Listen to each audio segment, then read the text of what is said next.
People on Baby, c'est un nom qui est revenu dans l'actualité tout au long de cette semaine. Je le disais, mort d'une fillette de 11 mois dans une crèche de ce groupe People on Baby à Lyon. La préfecture du Rhône vient de procéder à sa fermeture administrative pour 3 mois. Qu'en est-il dans les autres crèches? On reçoit énormément de témoignages de familles sur RMC qui dénoncent de la maltraitance dans les crèches People on Baby. Des témoignages de salariés aussi qui dénoncent leurs conditions de travail.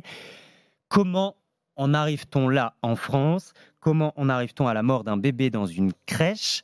À cette salariée seule qui décide un matin de faire boire du Destop à un bébé parce qu'elle ne supporte plus ses pleurs. On est avec Romain Poiseau. Bonjour Romain. Bonjour. C'est vous qui suivez ce dossier ici à RMC depuis une semaine. Vous enquêtez et depuis une semaine, vous tentez de joindre la direction de People on Baby qui n'a pas souhaité, toujours pas, répondre à nos sollicitations. Eh bien non, toujours pas de réaction depuis plus d'une semaine et ça n'étonne pas un ancien cadre responsable opérationnel du groupe.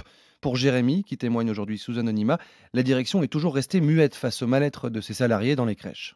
On n'avait pas le droit de communiquer sur des actions, des faits. Il y avait des crèches qui étaient en difficulté et il fallait pas que ça s'ébruite, que ça se sache. Il y a une image à garder du groupe, quoi. Là, ce qui s'est passé n'est pas excusable du tout. Mais la personne n'est pas seulement responsable. Pour moi, le groupe est aussi responsable puisqu'il ne s'apprête pas à la sécurité aussi bien physique que mentale de ses collaborateurs. Ouais, ses collaborateurs, Romain, vous en avez eu énormément au téléphone depuis ce qui s'est passé à Lyon il y a une semaine, la mort de ce bébé dans une crèche People on Et Baby. des employés qui m'ont tous dit qu'ils étaient sous pression, sous tension, faute de personnel, mais surtout à bout. Certains témoignent d'actes de maltraitance sur les enfants, expliquent ces dérapages par des conditions de travail difficiles et les manques d'investissement du groupe dans les crèches. Pour Julie Marty-Pichon, membre de la Fédération nationale des éducateurs de jeunes enfants, c'est un problème structurel avant tout. C'est les environnements de travail maltraitants qui font des professionnels maltraitants.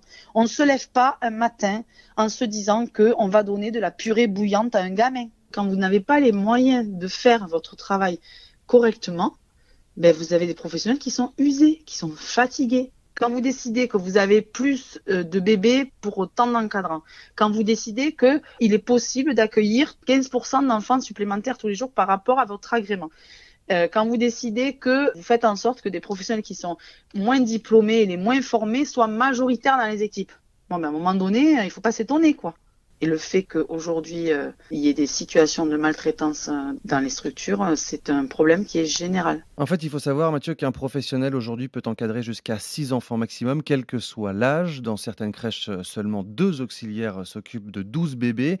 Concernant le recrutement du personnel, depuis une dizaine d'années, vous pouvez faire fonctionner une crèche avec seulement 40% d'employés qualifiés, diplômés. Les autres peuvent avoir une formation de base pour travailler avec des enfants. Et le rapport des 1000 premiers jours, rapport de référence sur la petite enfance, préconise pourtant d'avoir au moins 70% de diplômés dans une crèche. Pour Julie Marty-Pichon, de la Fédération nationale des éducateurs, justement, de jeunes enfants, il faut avant toute chose changer le système de financement des structures, que les crèches soient gérées par des organismes publics ou associatifs, mais sûrement pas privés. Il y a une pression à faire en sorte que les crèches soient toujours pleines et voire soient surbookées. Le secteur de la petite enfance ne doit pas être marchandisé. Il n'est pas possible de faire de bénéfices et de l'argent sur le dos des enfants. Le marché de la petite enfance est un marché rentable. Nous, on est pour que le privé lucratif, c'est-à-dire les entreprises de crèches, dont fait partie People and Baby, ne soit plus gestionnaire de structure. Et elle le rappelle depuis 15 ans, sa fédération alerte le gouvernement concernant les manques d'investissement dans les crèches en France et ses conséquences psychosociales. Et voilà où on en arrive aussi. Merci beaucoup Romain Poiseau. Votre enquête bien sûr et votre dossier avec tous vos reportages de la semaine à retrouver sur rmc.fr.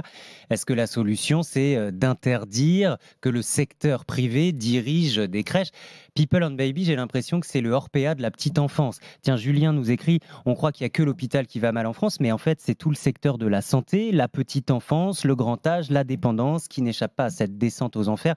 Vous travaillez, vous êtes professionnel de la petite enfance, vous êtes parti de certaines crèches à cause de ces raisons-là, vous êtes directeur, directrice, vous n'arrivez pas à recruter de personnel. La solution passe-t-elle par une gestion uniquement publique de ces structures? 32-16 ce matin pour tenter de comprendre. Vos témoignages de parents aussi, est-ce que vous avez confiance quand le matin vous laissez vos bébés à la crèche? Nous vous attendons pour réagir.